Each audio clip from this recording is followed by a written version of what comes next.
आप एक बात समझ लो बेटा कि जो भी इंसान जीवन में कुछ बड़ा करता है, उसने बहुत सी चीज़ों का जीवन में त्याग किया होता है। या तो आज आप अपनी ज़िंदगी में त्याग कर लो, या तो आप कल अपनी ज़िंदगी में काश करना कि काश मैंने उस वक़्त ऐसा किया होता। आज या तो जीवन में आप अपनी सबसे जो प्रिय चीज़ें हैं उनका बलिदान दे दो, या कल आप अपनी जीवन में अफ़सोस करना और ये महसूस करना कि एक गलती हो गई मुझसे, काश मैं उस वक़्त इस चीज़ को सही कर पाता और नहीं कर सकते। समय ये है, यही सत्य है और ये बीतता जा रहा है। आमतौर पे क्या होता है ना कि ये समय निकल जाता है। ये समय है अपने जीवन से सब कुछ त्याग करने का आपका, कि सारे ऐशो आराम, सारी सुख सुविधा का आप त्याग करके पूरी लगन से संघर्ष करो, सच्चे दिल से संघर्ष करो। तो यही समय है। देखिए, कोई कितनी भी कोशिश कर ले, जब तक आप अपनी तरफ से प्रयत्न नहीं करोगे, जब तक आप अपनी तरफ से प्रयास नहीं करोगे, तब तक आपका सिलेक्शन संभव नहीं है बेटा, है ना। सारी चीज़ें तो आपको आपके जहाँ आप पढ़ते हो वहाँ मिल जाती है। खाना आपको आपके माताश्री आके आपके टेबल पे दे देती हैं, चाय आपको आपकी टेबल पे मिलता है। कोई काम तो आपसे कराया नहीं जा रहा घर का। आगे क्या बहाना दोगे आप कि मैंने बहुत कोशिश की, बहुत मेहनत की, मैं सिलेक्ट नहीं हुआ। ये बात दिल से बोल पाओगे आप? बोल पाओगे आप दिल से सच में आपने बहुत मेहनत की? अपने दिल पे हाथ रख के बोलो कि अभी आप बहुत मेहनत कर रहे हो। किससे छुपी है सच्चाई? मेरे साथ तो सच बोल सकते हो ना। आज सच है कि मैंने आसमान की ऊंचाई देखी है, पर जमीन से ही तो उठा हूं मैं भाई। मैं तो इन्हीं हालातों से यहां तक पहुंचा हूं।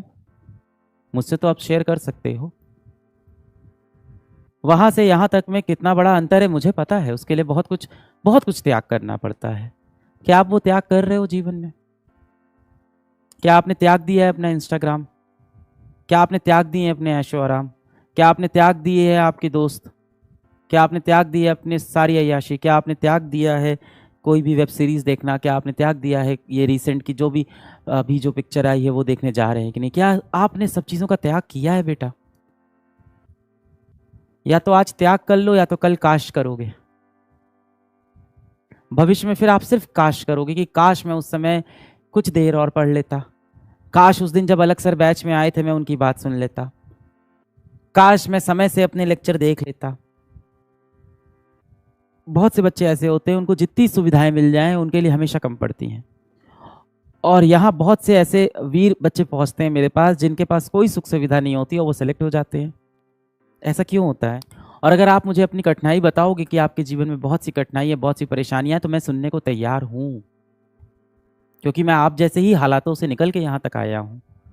मेरा पूरा जीवन बच्चों के बीच में गया है, आगे भी बच्चों के बीच में जाएगा। आप बताओ मुझे अपनी कठिनाई, मैं उसका कोई हल नहीं निकाल पाऊंगा। अभी मैं अर्जुना बैच में था तो मैं बता रहा था कि मैं आपके जीवन में सिर्फ वही रोल प्ले कर सकता हूँ। मैं सिर्फ आपके जीवन में उतना ही बड़ा कलाकार हूँ जितने बड़े कलाकार भगवान जामवंत थे हनुमान जी के ज़िंदगी में।